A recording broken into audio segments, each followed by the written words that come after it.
You see, this question, how I started to work with people as a group leader, takes me back into the very early years of my life. I have to recognize that already before I met Osho, somehow, throughout the different situations of school days and then the sports clubs where I was involved, I always ended up having the leadership role in those teenager groups and even before that. Rarely it is known that there was a movement sponsored by the Rotary Club that is an organization that in some parts of the world it is very popular and well known. And this Rotary Club, that it is essentially a businessman worldwide organization, had also a youth movement, again worldwide.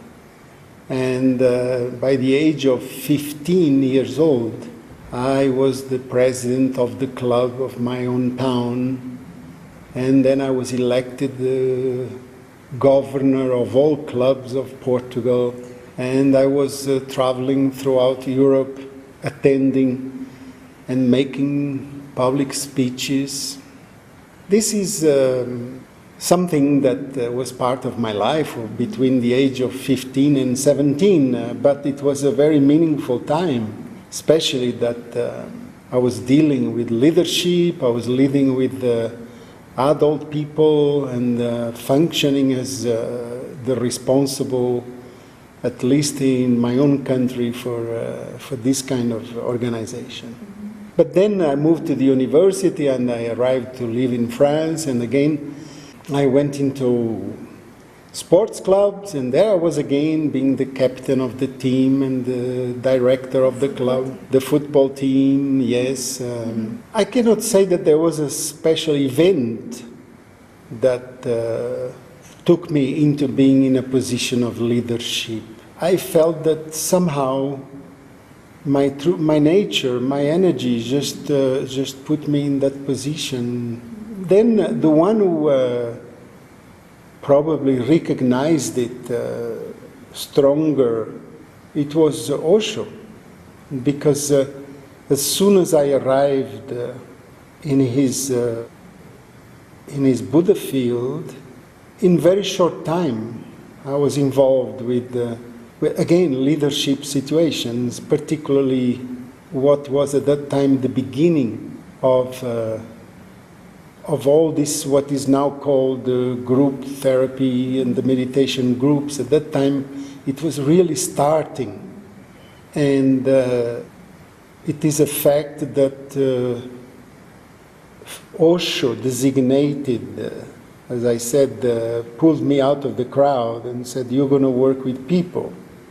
I didn't know anything of what it was at that time, psychotherapy groups, because all the very few that had started already in the ashram at that time were created by psychotherapists that themselves came from the West, outside of India, mostly from America, from London. I remember well that there was only 5 groups, and that the 6th group, it was the one that Osho suggested that I would take care of, and that was a structure that still today is the same structure that I call the Osho Kyozen meditation group. And I remember that not knowing what it was really working in group therapy and not having any background, my studies had been of a whole different kind.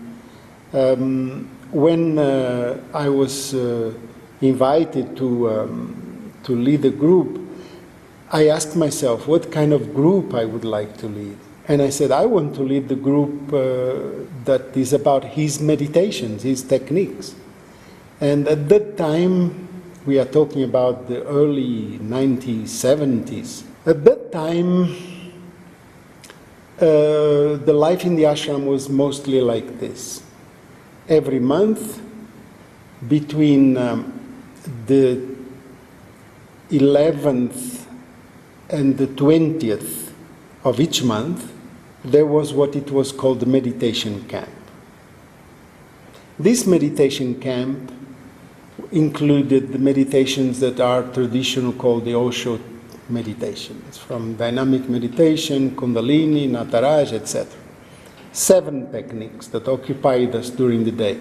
But there was already a copy going around the ashram of this orange book, in which there was a small compilation in this book about other techniques that Osho occasionally spoke or even used. So I used to remember that these techniques, we never had the opportunity to practice them. And I got inspired by those meditations that in fact rarely we could practice them, plus my background of having lived in Japan and being close to Zen temple and experiencing the life in a Zen temple. So somehow putting both together, inspired by the way of Zen, but for the practice of Osho meditations. And with this was how Osho Kyozen was born. Then again, life in the ashram at that time, it was very few people, and those who chose to live there, everyone wanted to contribute, to participate. We were very enthusiastic and very innocent, and Osho was tremendously alive, and every day with these discourses motivating us to be involved. I had learned techniques of body work, particularly shiatsu and acupressure, and I started also working as a individual session healer and masseur. So this became very fast my daily activity. Either I was involved with the individual work with people, or every month I had 2 Osho Kyozen scheduled.